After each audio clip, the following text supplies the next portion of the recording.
It was my last $20. I gave it to a stranger, an old man who said his wallet was stolen. The next day, a black Cadillac Escalade pulled up in front of Northwood High School.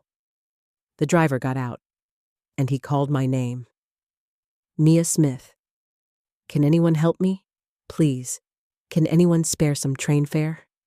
In the chaos of the city, an old man in shabby clothes was asking for help. Everyone walked past him, like he was invisible, but one girl stopped, a poor high school student. She offered him her last $20 bill. She had no idea what she had just done. This is a story about a small act of kindness in a forgotten corner of the city. The air in the basement apartment in the Bronx was heavy. Mia Smith came home from school. Her mother's exhausted face greeted her. "Welcome home, Mia. Dinner's ready." Her mother, Linda Smith. She worked herself to the bone to pay off the debts her runaway father left behind. Cashier at the supermarket during the day, washing dishes at a diner at night.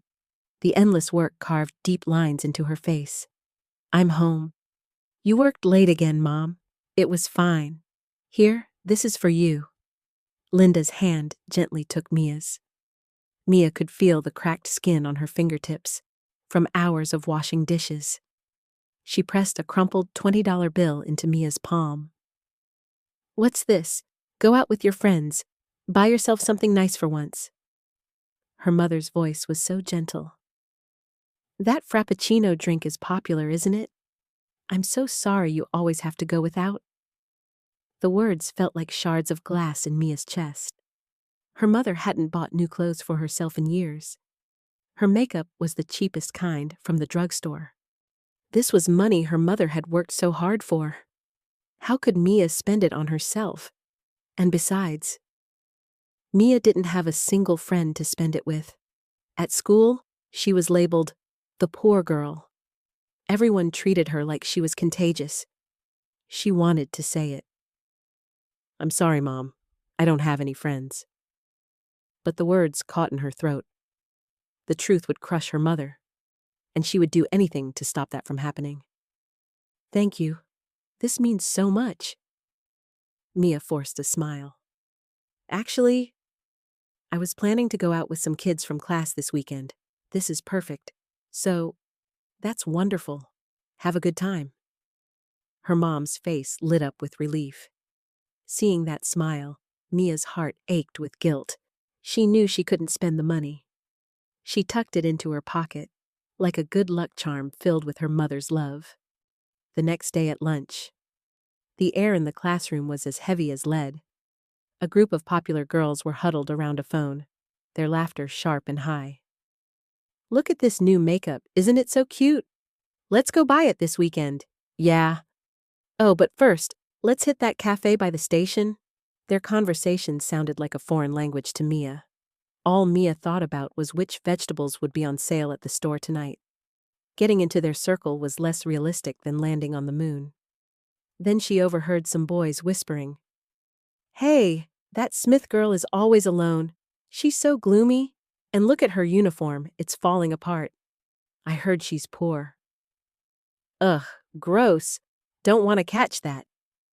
Laughter echoed. Mia pretended she didn't hear them. If she looked up, she would meet their scornful eyes. She just wanted the time to pass, for the bell to ring and release her from this suffocating space.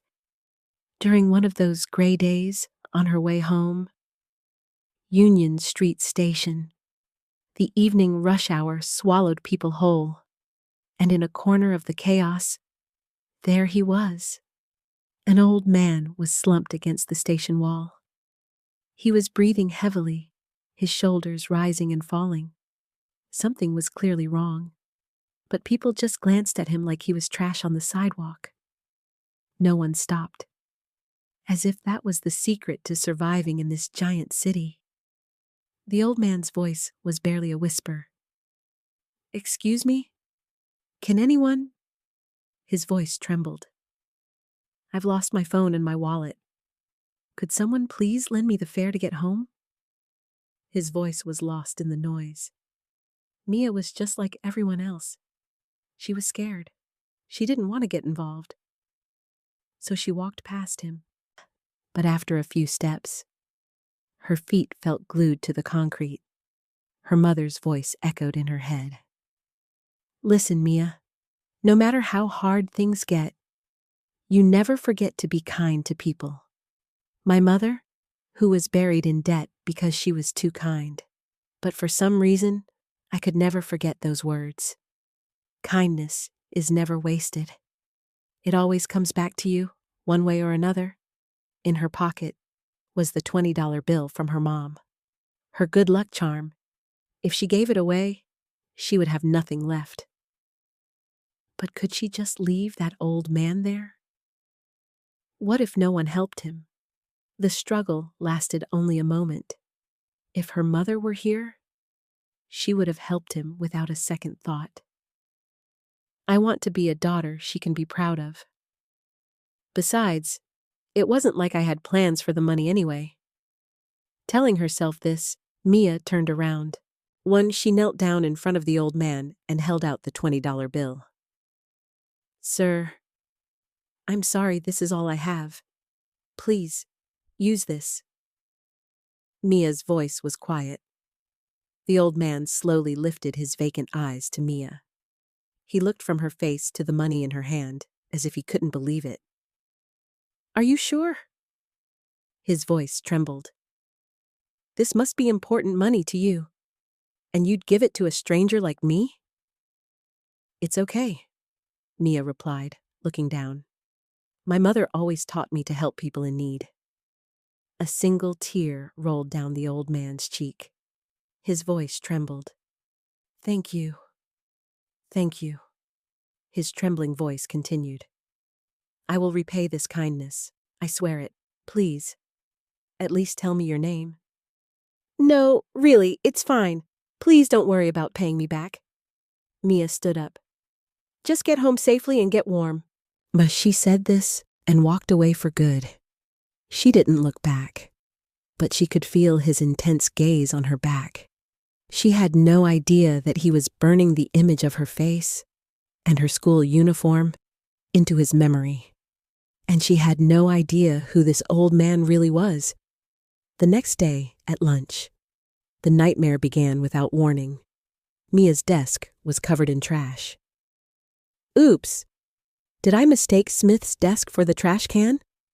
A girl's mocking voice rang out. Don't poor people collect trash or something? So funny. The classroom filled with laughter.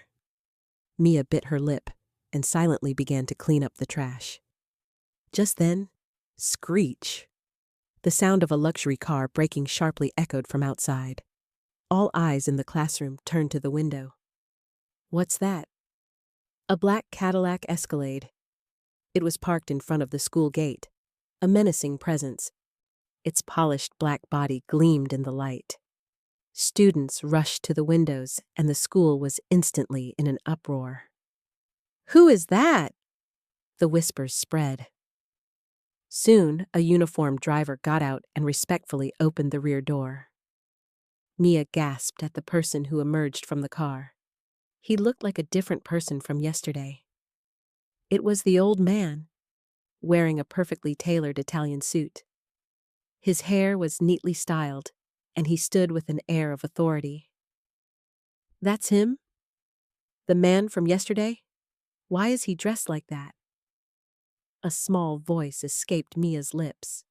In the next moment, her heart pounded in her chest. Is he here for me? The thought quickly turned to fear. For Mia, who tried to be invisible at school, being the center of attention was a nightmare. No, please don't cause a scene. Mia prayed. I'm hiding in the shadows of the classroom. The old man walked straight toward the school building. A few minutes later, her teacher rushed into the classroom, looking flustered. Smith! Mia Smith! The teacher's voice echoed loudly in the classroom. Get to the principal's office. Now! I knew it! This is the worst! The eyes of the entire class pierced Mia like spears. She wanted to run, but there was nothing she could do. She walked to the office, feeling the curious stares of the entire school on her. She opened the heavy door and saw an unbelievable sight.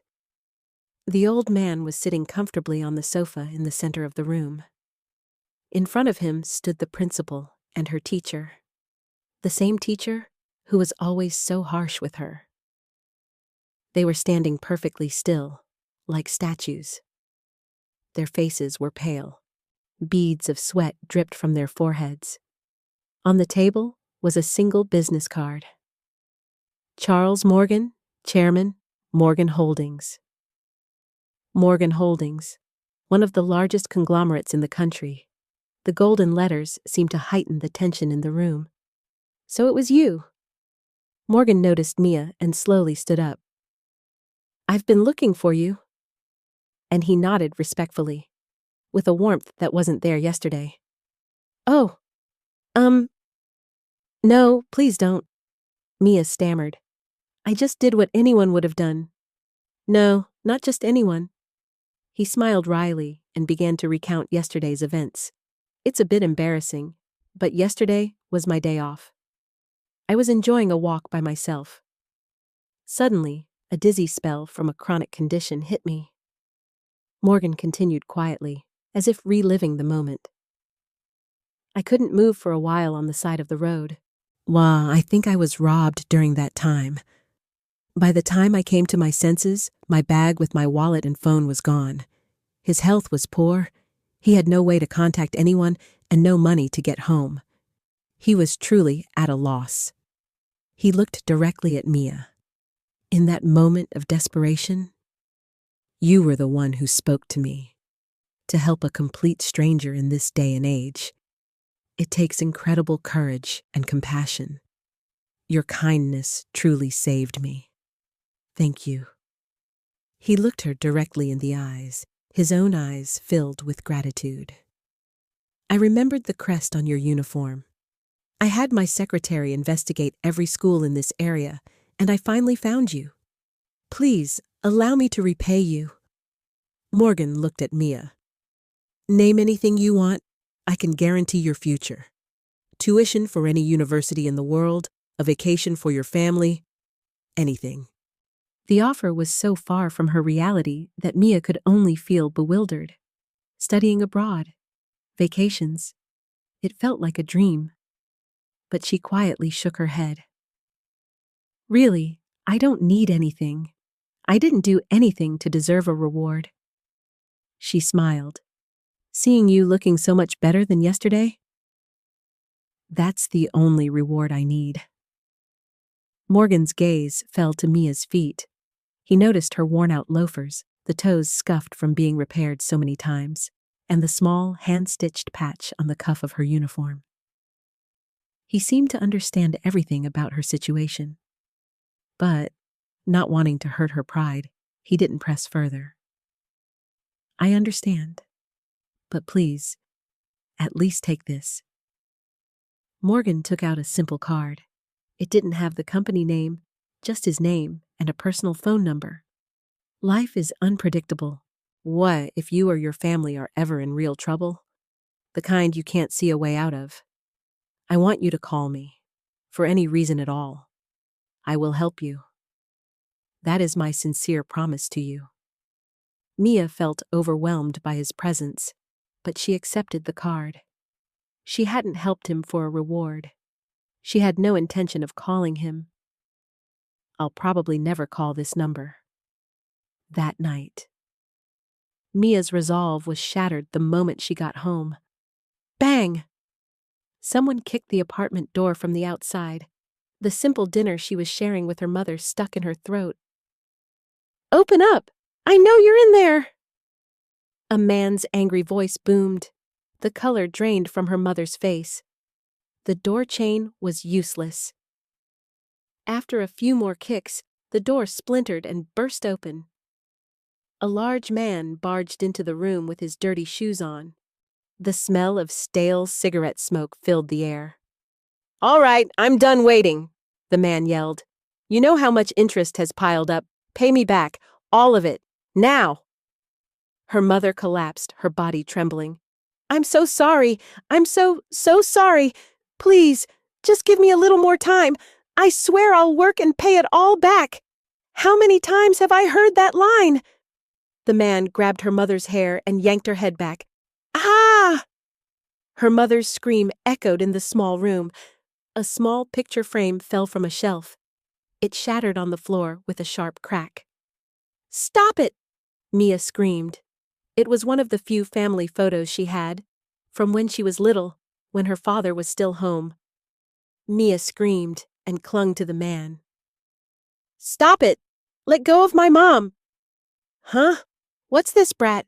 Stay out of it! He shoved Mia, sending her flying like a rag doll. Her back slammed against the wall. She watched as her mother's face twisted in pain and humiliation. The scene played out in slow motion. She felt helpless, hateful, afraid, and above all, she felt pathetic for being so powerless. Someone, help. The police? No, they'd just call it a civil dispute and do nothing. Just as despair began to consume her, as she fell, something slipped from her pocket. A stiff card. It was Charles Morgan's. His face flashed in her mind. No, I can't. I can't call him for this. I can't drag the chairman of a huge corporation into my mess, she told herself. Just then, the man's vile voice pierced Mia's ears. If you don't have the money, the man sneered. Then I guess you'll have to pay me back with that body of yours. You're not too old yet. He reached for her mother. The words tore through Mia. She had to save her mom. She had to protect her. With trembling hands, Mia grabbed her phone and frantically dialed the number on the card. After a few rings, a calm voice answered. Hello, Morgan speaking. It's... Mia's voice trembled. It's Smith! Mia Smith! We met at the school! Mia explained the situation in a jumbled mess, sobbing uncontrollably. She didn't even know what she was saying. She just needed help. I understand. Morgan's voice was perfectly calm. I'm on my way. Do you know the address? His calm voice helped Mia regain a little composure. She told him the apartment address. That's all I need. Do not do anything drastic until I arrive. Do you understand? He hung up. Hey, who are you calling, you little brat? He slapped the phone out of her hand. He started to drag her mother outside by force. Just then, the sound of a car stopping outside. It was too fast. It hadn't even been 10 minutes. The broken door was pushed open, and Charles Morgan stood there. He slowly surveyed the wrecked room, the terrified mother and daughter, and the menacing debt collector. Then he spoke in a voice that froze the air in the room. You're the one managing the debt left by Mrs. Smith's husband, I presume. Who the hell are you? Get lost, old man. This doesn't concern you. The man threatened him, but Morgan was unfazed. He calmly opened the briefcase he was carrying. He took out a thick stack of cash. Here is the principal, plus the interest calculated at the maximum legal rate. This should cover the entire amount. Morgan's voice was cold and steady. The man's face relaxed for a moment when he saw the cash, but he quickly broke into a sleazy grin. Ha! You think you can get off with this chump change, you old fool? I'm not leaving without the late fees. Morgan's expression didn't change. He slowly took out his cell phone and put it on speaker. It's me. Morgan. A voice, clearly from a subordinate, came from the other end, full of deference. Yes, Mr. Chairman. What can I do for you at this late hour? Are you familiar with a company called Apex Finance? Your bank provides their funding, Morgan continued. One of their employees is currently assaulting and threatening a dear acquaintance of mine in her home. What has happened to your bank's compliance standards? The person on the phone practically screamed. I am so sorry, sir. This is an outrageous scandal. I will take care of it immediately. First thing tomorrow morning, I want you to suspend all business with this company. You understand why? The debt collector in front of him finally understood who the man was talking to, and his face turned pale. Suspending funds? No, he can't mean our company. Morgan hung up the phone and turned his icy gaze on the man. Your company will cease to exist by tomorrow. Now, what will you do? I'm so sorry. The man's legs gave out. He scrambled backward on the floor, grabbed the cash, and fled from the apartment. Silence returned to the room after the storm had passed. Mia held her mother tightly as she broke down in tears. Morgan spoke to them gently. It's all right now. You're safe. Morgan's voice was warm. Mia, you were very brave to call me. That money? Mia looked up. I'll work and pay you back, I promise. When Mia said that, Morgan quietly shook his head. No, you don't have to pay this back. The $20 you gave me that day. It wasn't just a piece of paper. It was human kindness, something that money can't buy. He continued. So this isn't me repaying a debt. Think of it as paying it forward.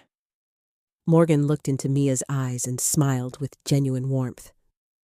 Someday, when you are a successful adult, you will meet someone who is struggling, just as you are now.